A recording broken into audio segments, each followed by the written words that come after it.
উৎসবমুখর পরিবেশে 12 ফেব্রুয়ারি নির্বাচন অনুষ্ঠিত হবে। আমরা রুল অফ ল, আইনের শাসন প্রতিষ্ঠা করতে চাই। সারা বাংলাদেশে আমাদের মন্দির ভিত্তিক শিশু গণশিক্ষা কার্যক্রম আছে 7,400 এবং 40,000 আমাদের মন্দির আছে সারা বাংলাদেশে। আমরা 7,400টি কেন্দ্রে এই শিক্ষা কার্যক্রম আমরা পরিচালনা করি।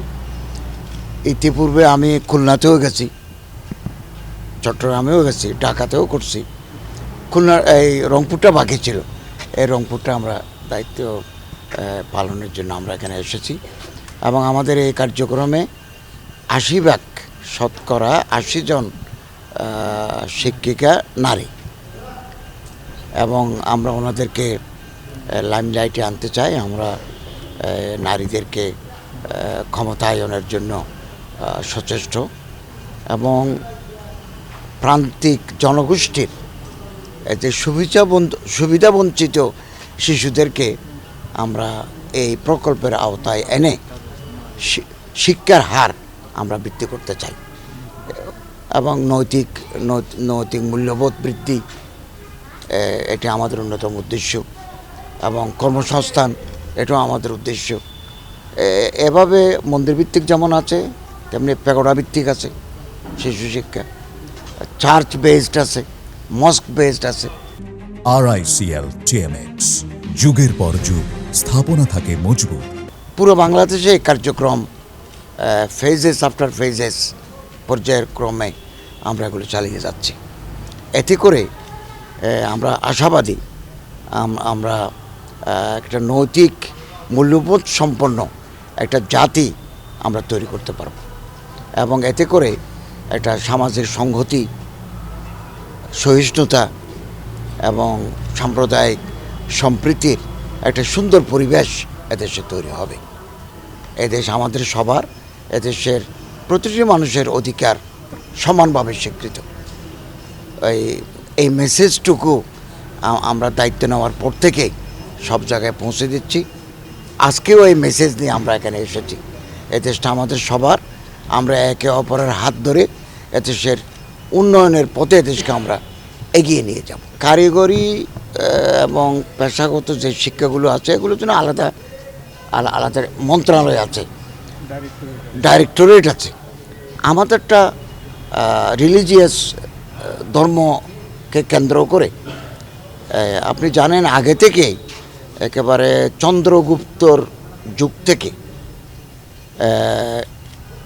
উপাসনালয় কেন্দ্রিক শিক্ষার একটা ব্যবস্থা আমরা ছিল। আমরা নালন্দা বিশ্ববিদ্যালয়ে বিহারে দেখেছি, এবং আপনি মুসলমানদের যদি আল আজহার বিশ্ববিদ্যালয়, ancient education institute of the world, ওইটাও কিন্তু মূলত একটা মসজিদ। এটা মসজিদকে কেন্দ্র করে শিক্ষা। আমি গত বছর অক্সফোর্ড ইউনিভার্সিটিতে গেছি। ওখানে যত ডিপার্টমেন্ট আছে, ডিপার্টমেন্ট তো বলে না, ওনারা বলেন school of economics, school of political science. আমি স্কুল অফ লতে গেছি। প্রতিটি স্কুলে এক একটা করে গির্জা আছে। এটা হচ্ছে একেবারে গোটা পৃথিবীর যারা ধর্ম আছে তারা উপাসনালয় কেন্দ্রিক। কারণ শিক্ষা একটা পবিত্র, শিক্ষা মানুষকে মহৎ করে, শিক্ষা মানুষকে এলিভেটেড করে। এই জন্য এই ঐতিহ্যকে ধরে রাখার জন্য আমরা এখানে মন্দির ভিত্তিক, প্যাগোডা ভিত্তিক, চার্চ বেসড, মস্ক বেসড শিক্ষা চালু করেছি, এবং আমাদের বিভিন্ন ধর্মের অনুসারীরা তারা অত্যন্ত আন্তরিকতার সাথে। ময়মনসিংহে যে ঘটনাটা ঘটলো দীপু, এটা আমি প্রথম দিনেই আমার মন্ত্রণালয় সচিবালয়ে আমরা দুঃখ প্রকাশ করেছি। আমরা কোনোদিন চাই না killing outside the judiciary, it is not acceptable to us. এবং মব জাস্টিস কোনো ক্রমে, in any circumstances we can't allow mob justice. তাহলে তো দেশ থাকবে না, সরকার থাকবে না, অ্যাডমিনিস্ট্রেশন থাকবে না। আইন যদি আমি করি, বিচার যদি আমি করি, কেউ যদি ধর্ম অবমাননা করে থাকে, করতে পারে, ফেসবুক ওপেন প্ল্যাটফর্ম করে, তার জন্য আমাদের তো নির্ধারিত আইন আছে, সরকার আছে, ল এনফোর্সমেন্ট এজেন্সিস আছে, জাস্টিসরা আছে, তার বিচার হবে, তিনি তো করে থাকেন। কিন্তু এটার একটা অজুহাত তোলে কোনো মানুষকে পিটিয়ে মারা এবং তাকে পুড়িয়ে ফেলা, এটা একটা জঘন্যতম কাজ। এটা আমরা নিন্দা জানাই। আমরা রুল অফ ল, আইনের শাসন প্রতিষ্ঠা করতে চাই। এবং আজকে নমিনেশন পেপার সাবমিটের লাস্ট ডেট। জাতি একটা নির্বাচনের দিকে এগিয়ে যাচ্ছে, একটা নির্বাচনিক আবহ তৈরি হয়েছে। 12 তারিখ যদি আমরা আশা করছি, আমাদের দৃঢ় প্রত্যাশা উৎসবমুখর পরিবেশে 12 ফেব্রুয়ারি নির্বাচন অনুষ্ঠিত হবে এবং যারাই ম্যান্ডেট পেয়ে রাষ্ট্র ক্ষমতা আসবেন, আমরা তাদের হাতে ক্ষমতা হস্তান্তর করে আমরা পুরনো ঠিকানায় ফিরে যাব।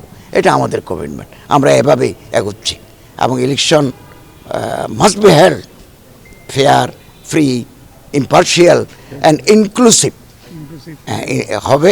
এটাই আমরা সমস্ত রিটার্নিং অফিসারদেরকে, ল এনফোর্সমেন্ট এজেন্সি যারা আছেন তাদেরকে আমরা নির্দেশনা দিয়েছি।